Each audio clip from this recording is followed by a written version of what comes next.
ఈ 45 రోజులు మర్చిపోగలిగే స్థాయిలో ప్రచారం చేస్తారా, లేకపోతే ఇప్పటికే ప్రజలు మర్చిపోయి జగన్ గద్దె దించేసి మీ ముగ్గురు ఒకటైతే బెటర్ అనుకుంటున్నారా?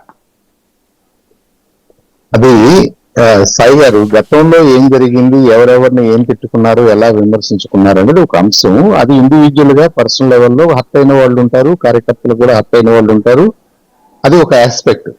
రెండో ఆస్పెక్ట్ ఏంటంటే, మనం ప్రజాభిప్రాయాన్ని రిఫ్లెక్ట్ చేసే విధంగా మనం ఎటు పక్కన ఉన్నాము, ఎలా చేయాలి, ఎలా చేస్తే బాగుంటుంది అనేది రెండో ఆలోచన.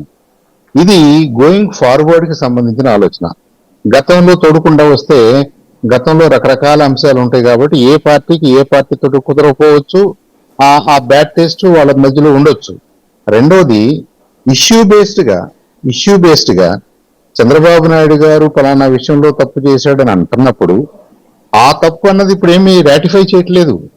భారతీయ జనతా పార్టీ వచ్చేసి గతంలో చంద్రబాబు గారు చేసినంత రైట్ అని ఎవరు చెప్పరు కదా, చెప్పాల్సిన అవసరం లేదు. ఇప్పుడున్న ప్రజాభిప్రాయాన్ని ముందుకు తీసుకెళ్ళడానికి ఎలా చేస్తే బాగుంటది.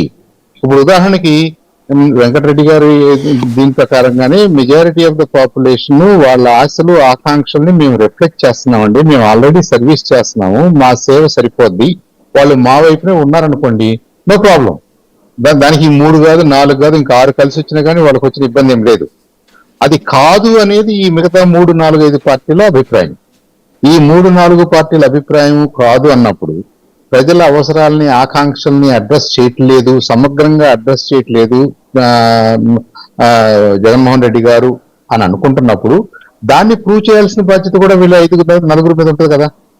పవన్ కళ్యాణ్ గారు ఎప్పుడు కూడా నేను ప్రజా వ్యతిరేక ఓటుని చీలనివ్వను అని ఎందుకంటున్నారంటే, మనలో మనకి విభేదాలు ఉన్నప్పటికీ ప్రజలను ముందు పెడితే, వాళ్ళ అవసరాలని ఆకాంక్షల్ని ముందు పెడితే దాన్ని మనం రిఫ్లెక్ట్ చేసే విధంగా యునైటెడ్ గా ఉండాలి కదా.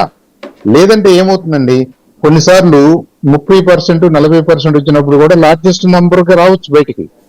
ఇప్పుడంటే జగన్మోహన్ రెడ్డి గారికి 50% ఓట్ షేర్ ఉంది. ఓట్ షేర్ తగ్గినా కానీ నంబర్ ఆఫ్ సీట్స్ పెరగవచ్చు జరిగినట్టు. అంటే ఏమవుతుంది, అప్పుడు మెజారిటీ ఆఫ్ ద పీపుల్ వాళ్ళ ఆకాంక్షలు నిజంగా మెజారిటీ సీట్లు వచ్చిన గవర్నమెంట్ రిఫ్లెక్ట్ చేస్తానే గ్యారంటీ లేదు. కాబట్టి నంబర్ తో పాటుగా రెస్పాన్సిబిలిటీ ఉండాలి. ఈ రెండు కలిసి మాట్లాడుతున్నాం మనం. 150 సీట్లు రావడమే కాదు, ఒక 50% ఆఫ్ ద పీపుల్ మీతో లేరు అన్న విషయాన్ని కూడా మీరు దృష్టిలో పెట్టుకోవాలి మొదటి నుంచి. ఆ 50% ఆకాంక్షలను కూడా మీరు అడ్రస్ చేయాలి.